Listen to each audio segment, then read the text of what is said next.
오늘 추수감사주일인데요. 우리 추수감사주일은 성경에 어디에 나올까요? 추수감사절 창세기에 나올까요? 출애굽기 아니면 신명기에 나올까요? 추수감사주일은 성경에 나오지 않습니다. 제가 여러분들을 잠시 헷갈리게 만들었습니다.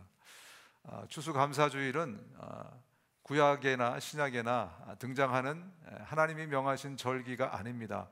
그러면 추수감사절은 언제 생겼는가? 1621년에 생겼습니다.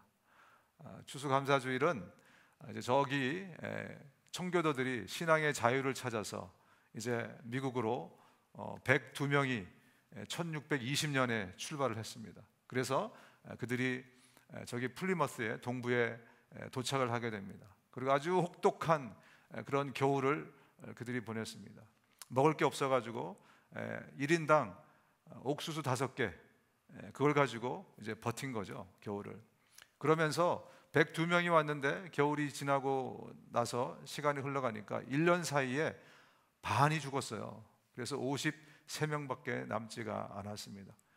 그런 가운데 인디언들이 그들을 도와줘서 이제 농사를 짓기 시작합니다.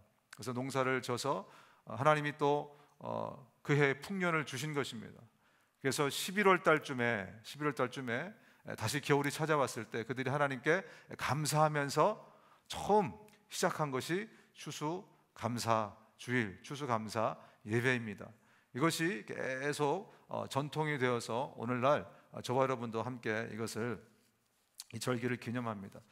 구약의 초막절하고 굉장히 비슷한 시기고 또 굉장히 비슷한 추수의 감사절입니다. 그러나 엄밀히 따지면 성경에 있는 절기는 아니지만, 그러나 우리가 이것을 1년에 한 번씩 지켜가면서 하나님의 은혜, 한 해 동안 지켜주신 우리 하나님의 은혜에 대해서 우리가 감사하고 또 우리 자손들에게 감사의 중요성, 감사가 얼마나 우리에게 중요한 것인가, 감사를 가르치지 않으면 잘 배울 수가 없습니다. 그래서 우리 자녀들에게 감사를 가르치고 또 무엇보다 감사의 위대함, 감사의 파워, 이런 것들을 저와 여러분들이 다시 한번 상기하는 그런 의미로 저희가 추수감사절을 지키는 너무너무나 소중한 절기가 바로 추수감사주일입니다.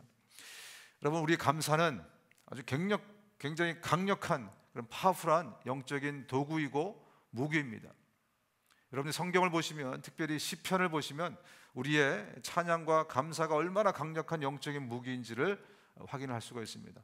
찬양하고 감사하면 마귀가 물러갑니다. 여러분, 찬양하고 감사하면 사탄을 우리가 쓰러뜨릴 수 있어요. 그 어떤 대적이 나올지라도 시편들을 여러분들 쭉 한번 묵상해 보십시오. 찬양과 감사 앞에서 우리를 대적할 영혼들이, 영적 존재들이 없다는 것입니다. 그래서 찬양과 감사는 굉장히 파워풀한 그러한 무기로 하나님께서 저와 여러분에게 주신 것입니다. 마귀의 무기가 뭔지 아십니까, 여러분? 원망과 불평입니다. 불평과 불만입니다. 그러니까 마귀는 자꾸 우리 안에 불평을 집어넣으려고 그러고 원망을 집어넣으려고 그러고 불만을 집어넣으려고 자꾸 노력해요. 그래서 성경에 저와 여러분들에게 말씀하시기를 범사에 감사하라 이렇게 말씀하는 겁니다. 늘 우리의 입술에 뭘 달고 살아라? 감사를 달고 살아라. 우리의 마음에 뭘 달고 살아라? 감사를 달고 살아라. 그렇지 않으면 우리 입술에, 우리 마음에 불평과 불만을 달고 살 수밖에 없다는 겁니다. 영적인 것은요, 이 가운데가 없어요. 뮤추얼 존이 없습니다. 영적인 것에는 늘 흑이든지 백이든지, true or false, 두 개밖에 없어요.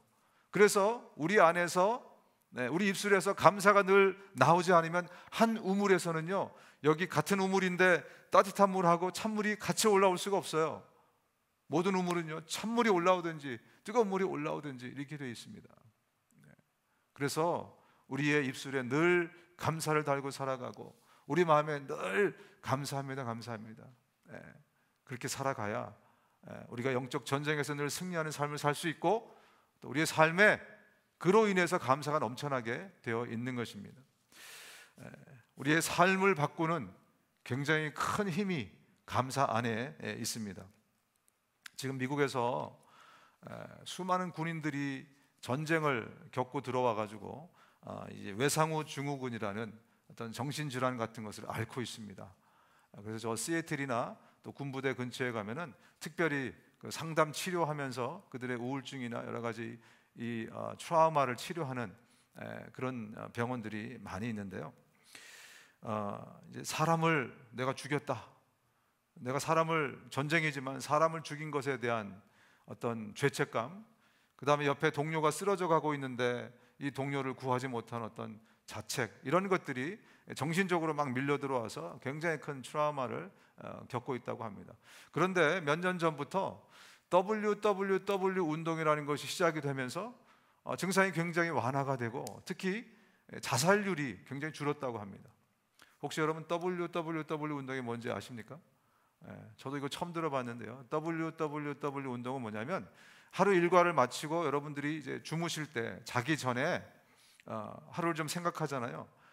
생각을 하면서 세 가지를 생각하는데 what, when, where. 오늘 내가 하루 종일을 지내면서 내가 잘한 일이 뭔지를 세 가지를 생각하는 거예요. 아니면 오늘 하루 종일 있었던 일 중에 좋은 일이 뭐가 있었는지를 세 가지를 떠올리고 그리고 자는 겁니다. 근데 참으로 희한하게 너무나 간단한 방법인데 이거를 하고 나서 삶의 변화가 생겼다는 거죠. 여러분도 주무시기 전에 이 WWW를 세 개를 하고 주무시면 삶의 변화가 생겨난다는 거죠. 보통 사람들은요, 이 what went wrong, 보통 사람들은 뭐가 잘된 날을 생각하는 게 아니라 일반적으로는 자기 전에 오늘 내가 뭘 잘못했지, 오늘 무슨 안 좋은 일이 있었나를 생각하고 잔다고 합니다. 근데 이거를 바꿔서 wrong을 well로 바꾼 것뿐인데 삶의 변화가 생겨나는 거죠. 이거 한 가지 바꿨는데 인생이 변한다면, 여러분, 감사가 없었던 삶에, 불평과 불만인 그런 삶에 하나님으로 인한 감사가 우리 가운데 늘 자리 잡는다면 정말 우리의 삶에 기적이 일어납니다. 감사는 그런 힘이 있다는 거예요. 성경에 하나님이 강조하는 것이 뭐냐면 이 감사의 힘입니다. 감사하십시오. 그래서 범사에 감사하라, 범사에 감사하라, 이렇게 주님이 우리에게 말씀을 하고 계신 것입니다. 이번 한 해를 여러분들이 쭉 돌아보시면서 어떤 생각을 좀 하셨습니까? 이번 한 해 감사할 일보다 불평 불만할 일이 많으셨습니까? 아니면 정말 하나님 감사합니다, 감사할 일이 훨씬 더 많으셨습니까? 어떠셨어요? 제가 표정을 보니까 감사할 일보다는 아마도 하나님 왜 이러십니까? 라든지 내가 기대하고 생각했던 것보다 이루어지지 않은 것들, 그런 일들이 더 많지 않았을까? 제 주변에 제가 만나는 성도님들이 대부분 그러셨거든요. 안 그러신 분들도 계시지만 그래서 저를 찾아왔는지도 모르죠. 제가 또 신방하고 또 만나면서 한 해 동안 하나님이 정말 야 너무 감사하다 이런 것보다는 많은 성도님들이 하나님이 왜 이렇게 나를 안 도와주시나, 아니면 내가 기대했던 것만큼 왜 일이 이렇게 잘 안 되나, 그런 생각들을 하시는 성도님들이 많이 계셨을 것입니다. 그런데요, 그럼에도 불구하고 성경은 저와 여러분들에게 감사하라고 요구하십니다. 감사하라고 말씀하십니다. 누구의 고백처럼 외양간에 송아지가 없고 우리의 양이 없고 포도나무에 열매가 없고 저 무화과 나무 잎은 시들어가고 있는데 그럼에도 불구하고 또 그리 아니하실지라도 하나님은 저와 여러분에게 감사하라, 감사하라, 성경은 그렇게 요구하고 있습니다. 왜 그러실까요? 왜 감사를 우리에게 강요하실까요? 왜 이렇게 감사를 명령하실까? 오늘 이 본문의 말씀, 이 골로새서의 말씀을 통해서 왜 그리 아니하실지라도 그럼에도 불구하고 우리가 감사해야 되는지를 한번 저희가 다시 한번 묵상해 보도록 하겠습니다. 오늘 본문의 말씀으로 12절 13절로 돌아가겠습니다. 한번 같이 읽어볼까요? 시작. 그러므로 너희는 하나님이 택하사 거룩하고 사랑받는 자처럼 긍휼과 자비와 겸손과 온유와 오래 참음을 옷 입고 누가 누구에게 불만이 있거든 서로 용납하여 피차 용서하되 주께서 너희를 용서하신 것 같이 너희도 그리하라. 오늘 이 본문의 말씀은 골로새 교회에게 하신 이 본문의 말씀을 의역해서 좀 풀어드리자면, 우리는 하나님의 택하심을 입은 은혜 받은 사람들에게는 반드시 새 세상이 열린다는 것입니다. 하나님의 은혜를 입은 우리들에게는 반드시 새 세상이 열릴 것이다. 다시 말하면 환경, 즉 우리가 눈에 보이는 이 세상은 하나도 바뀐 게 없지만 이상하게 내 속에서부터 새로운 세상이 열린다는 거예요. 하나님의 은혜가 임하면 세상은 그대로 있지만, 달이 뜨고 해가 뜨고 그대로 있지만 내 안에서 새로운 세상이 펼쳐진다, 이 말씀을 하고 있는 것입니다. 그래서 우리의 본성에는 없는 이런 긍휼과 자비와 겸손과 온유와 오래 참음과 용서와 용납, 이 본문의 골로새 교회에게 말씀하고 있는 이런 것들이 우리 안에서 생겨난다는 거죠. 여러분, 이것은 우리 본성에 없는 것들입니다. 그런데 하나님의 은혜가 임하면 이런 것들이 우리 안에 들어와서 우리 안에 용서하는 마음이 생겨나고 용납하는 마음이 생겨나고 긍휼이라는 게, 우리가 얼마나 무자비한 사람들입니까? 그런데 긍휼이라는 것이 우리 가운데 일어난다는 것입니다. 온유한 성품을 가진 사람이 많지 않습니다. 그런데 온유한 성품들이 우리 가운데서 생겨난다. 밖은 똑같지만 이 안에서 새로운 세상이 일어나면서 밖의 세상이 달라지는 거예요. 네.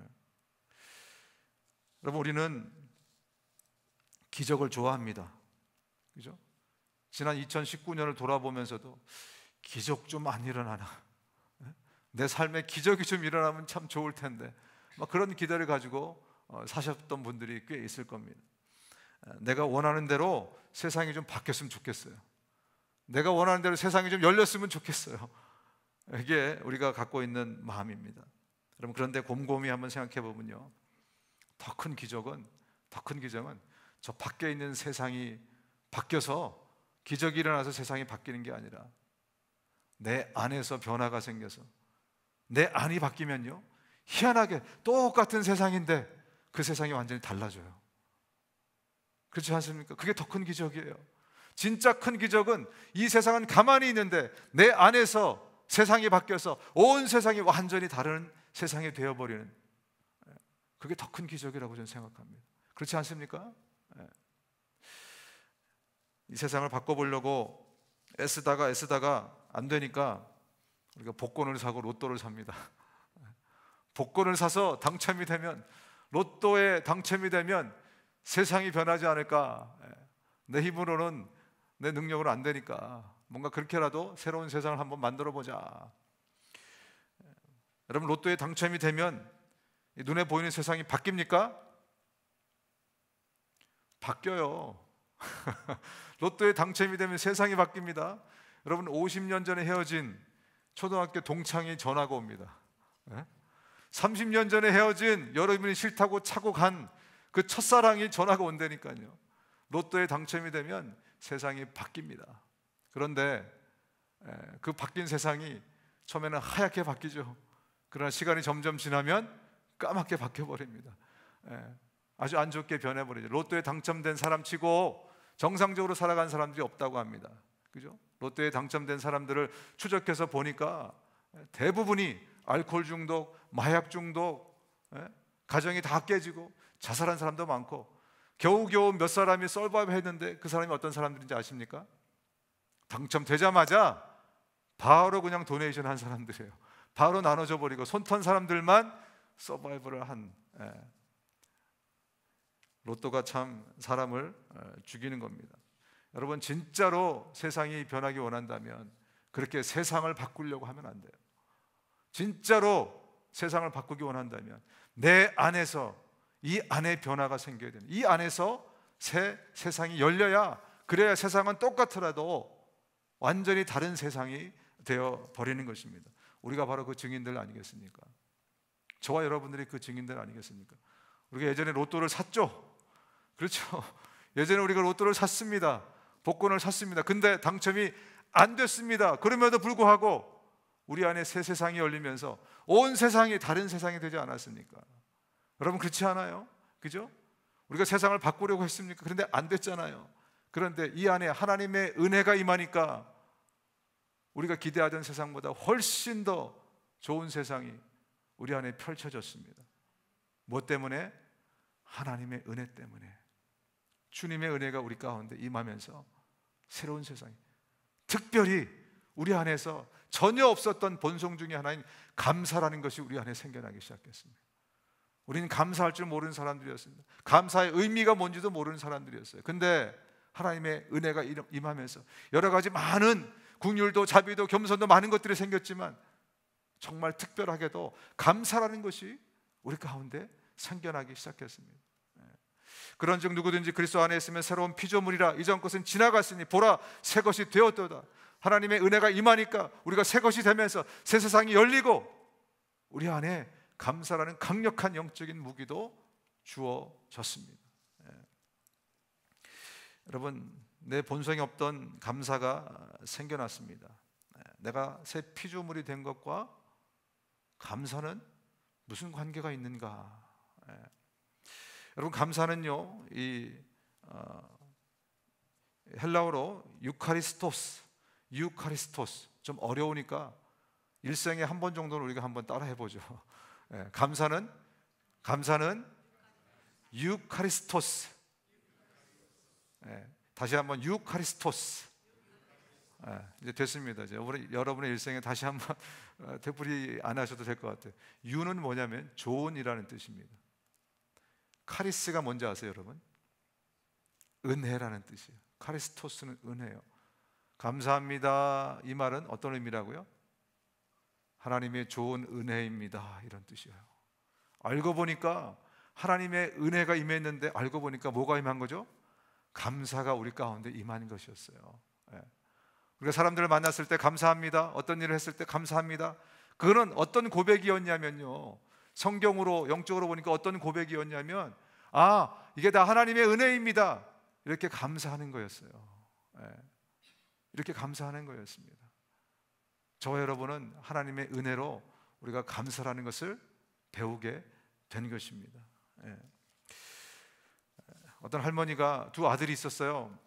첫째 아들은 우사는 장수였습니다.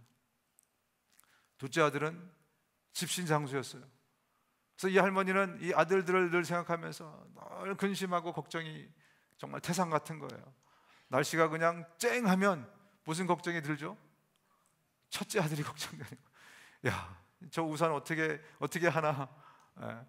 그 다음에 비가 주룩주룩 내리면 무슨 걱정이 되겠어요? 둘째 아들이 걱정이 되는 거죠. 그래서 이래도 걱정 저래도 걱정, 인생이 그냥 나이가 들수록 걱정이 많아지잖아요, 그죠? 근데 걱정. 이 할머니에게 필요한 게 뭡니까? 하나님의 은혜, 유카리스토스가 필요한 겁니다. 하나님의 은혜가 임하면 새 세상이 열리는 거예요.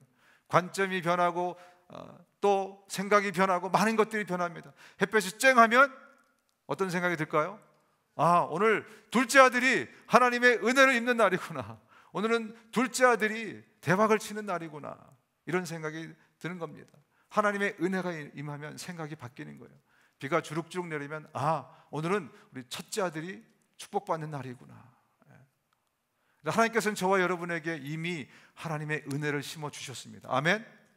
다시 말씀드리면 우리 안에 아주 강력한 영적인 무기인 감사를 우리 가운데 넣어주셨어요. 그 강력한 무기가 지금 한 해 동안 얼마나 쓰임받았습니까, 여러분? 녹슬어서 지금 저 마음의 창고 구석에 여전히 놓여있지는 않는지 감사를 꺼내십시오. 다시 한번 이 강력한 무기를 꺼내십시오.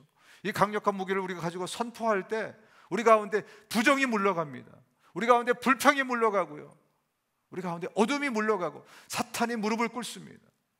그래서 하나님 우리에게 은혜를 심어주실 때 감사를 함께 넣어주신 것입니다. 이제는 저와 여러분이 내년 이 땡스기빙 때까지 나는 내 일생에서 제일 많은 감사를 내가 하나님 앞에 올려드리리라. 제일 많은 감사로 어떤 부정적인 생각들이 그리 아니하실지라도, 내 기대에 못 미치는 어떤 그런 일들이 일어났을지라도, 어떤 사람을 만났는데 그 사람에 대해서 너무 실망하고 너무 절망이 될지라도 하나님 감사합니다. 내 자식들이 한 일에 대해서 부모로서 하나님 왜 이렇게 좀 복을 안 주시나요? 그럼에도 불구하고 그리 아니하실지라도 하나님 감사합니다, 찬양합니다. 그러면 기적이 일어날 것입니다. 그 능력이 우리의 삶에서 역사하실 것입니다. 우리 모두가 정말 감사의 사람이 되었으면 좋겠습니다. 두 번째, 그럼에도 불구하고 감사해야 될 두 번째 이유는 하나님이, 우리 하나님 아버지가 사랑의 아버지라는 것을 우리가 깨달았기 때문에 그렇습니다. 우리 하나님이 사랑의 아버지시라는 것입니다.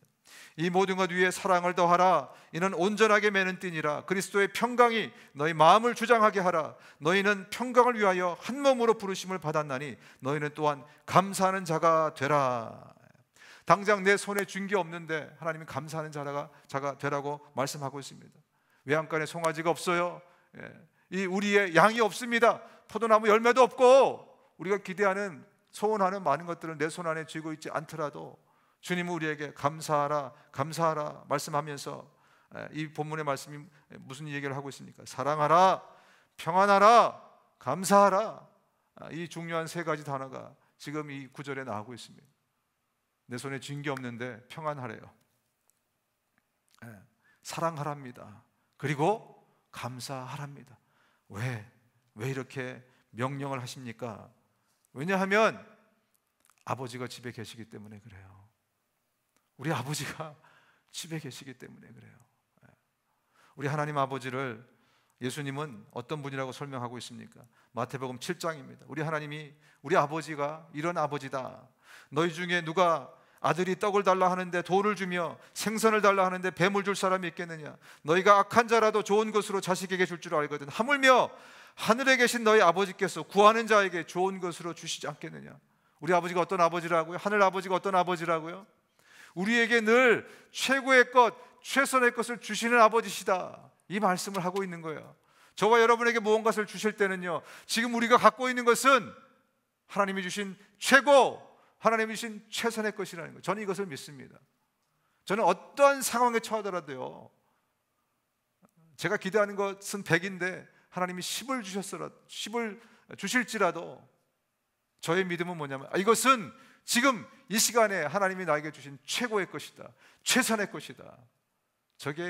이것이 저의 믿음입니다. 그리고 이것이 성경이 우리에게 기대하는, 바라는 믿음입니다. 여러분, 오늘 저와 여러분 이 자리에 추수감사주일에 앉아 있는데, 오늘 여러분 지금 갖고 있는 것이요, 하나님이 주신 최고의 것입니다. 최선의 것입니다. 정말 이것을 믿음으로 받아들이시기를 바랍니다. 앞으로 우리가 인생을 살아가는 동안 우리 사랑의 아버지는 늘 우리에게 최고의 것을 주세요. 최선의 것을 주세요. 얼마나 감사합니까? 그 사랑에. 성경은 분명히 우리에게, 우리 하나님은 늘 최선의 것을 주시는 아버지시라고 이렇게 말씀합니다. 자기의 아들을 아끼지 아니하시고 우리 모두를 위해 내주신 분이 어찌 그 아들과 함께 모든 것을 우리에게 선물로 거저주지 않겠느냐. 이미 하나님은 우리에게 최선의, 자신의 최고의 최선의 것을 주시면서, 이거 봐라, 내가 이 최선의 최고의 것을 너한테 이미 줬는데 네가 구하는 거, 그게 무엇이든들 내가 너에게 좋은 것을 주지 않겠느냐. 그 마음이 읽혀지십니까, 여러분? 하나님의 마음이 읽혀지십니까? 그렇습니다. 우리 아버지는 그런 사랑의 아버지예요. 우리가 많은 경우에 하나님에 대한 오해가 있어요. 많은 경우에 우리는 하나님의 사랑을 잘 이해하지 못합니다. 하나님의 사랑은요, 인간 사이에서는 결코 경험할 수 없는 사랑이기 때문에 그래요. 아무리 인간의 사랑에 극진해도 우리 인간 사이에서 경험하는 사랑을 가지고는 하나님의 사랑을 이해하지 못해요. 그렇기 때문에 자꾸 하나님에 대해서 오해가 생겨요. 하나님은 우리에게 최선의 것을 주시는데, 최고의 것을 주시는데 그것을 받아들이지 못합니다. 우리가 알고 있는, 또 우리가 경험하고 있는 사랑은 이기적인 사랑입니다. 반쪽짜리 사랑이에요. 우리 아내들이 남편한테 그런 얘기를 자주 하죠. 여보, 나 좀 사랑해봐, 나 좀 사랑해줘봐. 그럼 남편들이 뭐라 그래요? 야, 이쁜 짓을 좀 해야 사랑해주지. 사랑받을 짓을 좀 해야 사랑해주지. 많이 들어보셨죠? 어쩌다가 또 남편들이 또 얘기하죠. 나 좀 사랑해줘봐. 애들 좀 그러지 말고 나도 좀 사랑해줘봐. 그럼 와이프들은 뭐라 그래요? 돈 좀 많이 벌어와봐. 돈 좀 많이 벌어와봐. 우리가 갖고 있는 이 사랑이라는 것은 내가 먼저 행복해야 돼요. 그래야 사랑이 나가요. 내가 먼저 유익해야, 그래야 사랑이 나가는 반쪽짜리 사랑입니다. 어떤 부부가 맨날 싸웠다 그래요. 허구한 날 싸웠어요. 왜 싸우냐? 남편이 도저히 이해가 안 간다는 겁니다. 오후 5시 반만 되면 집안을 돌아다니면서 온 집안에 불을 다 켜고 다니는 거예요. 전기세가 얼마나 아까워요. 살림은 여자가 하는데. 그래가지고 쫓아다니면서 여자가 뭘 하겠어요? 불 끄는 거죠. 그러니까 맨날 싸우는 거예요.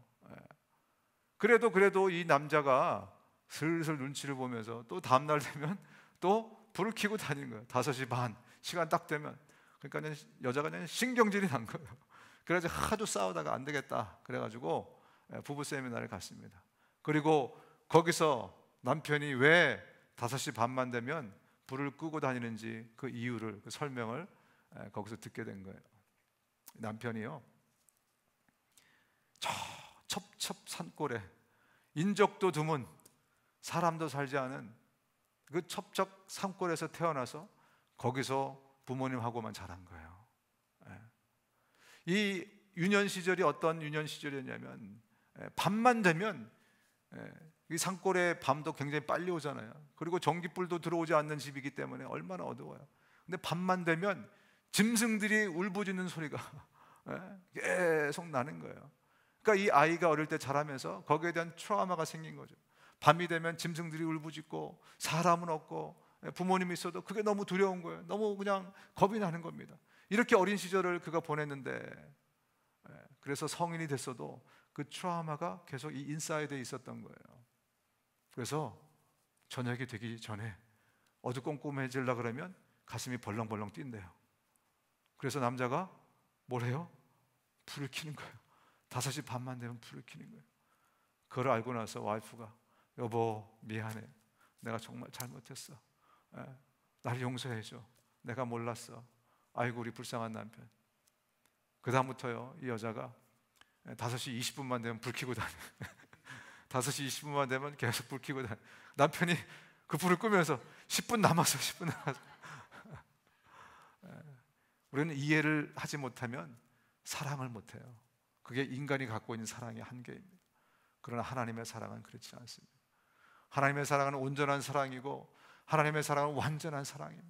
그러니까 늘 우리에게 최고의 것, 최선의 것을 주시는 분이 바로 우리 하나님이세요. 제가 신학교 다닐 때 이제 전도사로, 이제 유트 패스터로 이제 봉사를 하고 있었어요. 토요일 날 일이 제가 있어서 이제 왔는데, 우리 교회에, 제가 섬기던 교회에 아주 그 분위기 메이커이면서 에너자이저이면서 또 막 정말 쾌활한 비타민 같은 그런 집사님이 있었어요. 그분은 꼭 저에게 전도사님 전 명자예요 막 이러면서, 자기 이름이 전명자거든요. 그러니까 그걸 이제 웃기느라고 따와서 전 명자예요 이러면서 늘 이제 교회 분위기 메이커 있던 정말 쾌활한 그런 자매가 있었습니다. 이분이 토요일 날 오후에 교회 갔더니 계신 거예요. 그러더니 토요일 날 오후만 되면 남몰래 교회 화장실 청소를 하러 왔던 거예요. 자기가 하나님 앞에서 받은 은혜가 너무 큰데 보답할 길은 없고, 그래서 교회에서 제일 꺼려하는 그런 일을 내가 하겠다. 그래서 남몰래 목사님한테만 얘기하고 와서 화장실 청소를 하고 있다가 저를 만난 거죠. 그래서 청소가 끝난 다음에 테이블에 앉아서 이 집사님이 저에게 자기의 간증을 시작했습니다. 이 집사님은 초등학교에 들어갈 무렵에 부모님이 이혼을 했대요. 부모님이 이혼을 해가지고 세 자매가 있었는데 세 자매가 모두 뿔뿔이 흩어진 거예요. 그래서 친척 집에 다 맡겨졌습니다. 자기도 어느 친척 집에 갔는데 거기서 식모살이를 한 거예요. 친척인데 애를 잘 이렇게 돌봐줘야 되는데 옛날에 좀 못된 사람들이 많았잖아요. 그래가지고 거의 이분의 표현으로 나는 노예 생활을 했습니다 이렇게 표현하더라고요. 초등학교 이제 올라갈 무렵인데 얼마나 어려요. 근데 그때부터 그 친척 집에서 거의 그 식모처럼 일을 하는데, 자기 사촌들은 가방을 메고 학교를 가는데 자기는 그걸 멀끄러미 보면서 우물가에서 빨래하고, 정말 그런 그 힘든 유년 시절, 어린 시절을 보냈어요. 그래서 나이가 13살이 됐대요. 13살이 되면서 결심을 했습니다. 이 집에서, 이 집구석에서 탈출을 하자. 그래가지고 무작정 도망을 서울로 올라갔답니다. 그래서 그때부터 소위 이분의 표현에 의하면 공순이 생활이 시작이 됐대요. 그래서 공순이 생활을 쭉 13살 무렵부터 쭉 했습니다. 그러다가 이제 성년이 돼서 20살이 좀 넘는 나이까지 그렇게, 그래도 옛날 그 시절보다 얼마나 행복했겠습니까? 내가 돈 벌고 내가 또 먹을 거 사 먹고 자유를 누리면서. 근데 길거리에서 어떤 미군을 만난 거예요. 미군 아저씨를 만났는데 이 아저씨가 자기를 너무 좋아하는 거예요. 자기는 영어도 잘 할 줄 모르고 그러는데 자기를 너무 좋아하는 거예요. 그래서 어느 날 이 미군 아저씨가 명자야, 너 나 따라서 미국 갈래? 너 나한테 시집 안 올래? 그래서 너무 자기를 사랑해 주니까 뭐 자기는 친척도 지금 그렇고 부모님도 다 헤어졌고 좋다고. 그래서 우리 전명자 집사님이 미군을 따라서 미국에 그때 들어왔답니다. 벌써 옛날 얘기죠.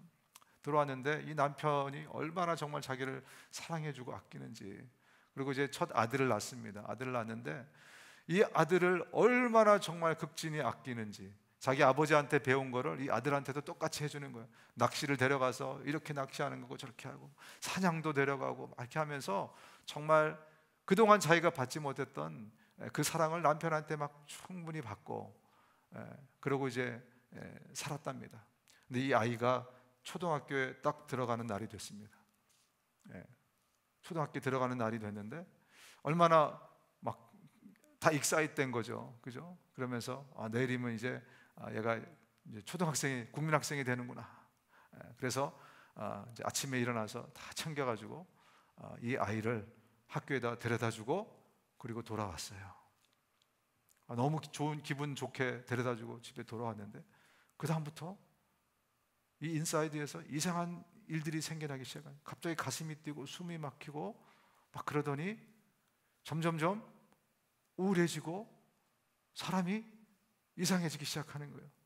그러더니 원인을 알 수 없는 그런 이상한 증세가 자기한테 생기면서 사람 대인기피증이 생기고 밖에 나갈 수가 없고 가슴이 계속 떨리고 막 죽고 싶고 이런 마음이 계속 생긴다는 거예요. 그래서 이분이요 무려 10년 동안을 이런 생활을 보냈대요.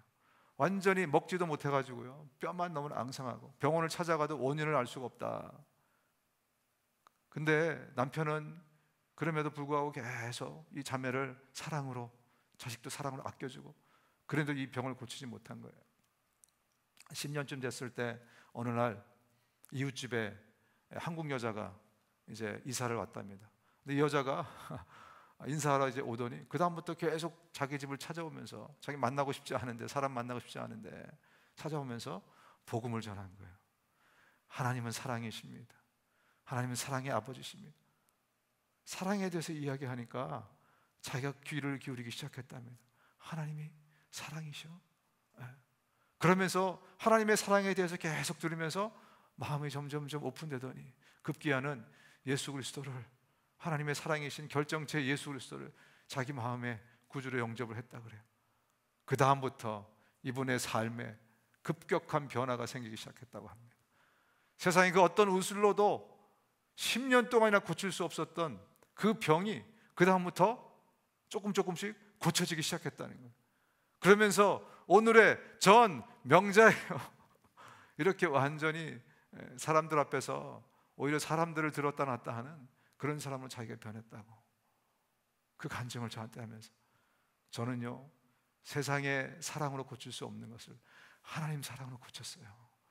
내 남편이 나에게 그렇게 잘해주고 그렇게 사랑해줬지만 그것으로도 내 병을 고칠 수 없었지만 하나님의 사랑을 내가 알고 나서부터는, 그 사랑을 경험하고 나서부터는 내 병이 고쳐졌어요. 전도사님, 하나님은 사랑이십니다.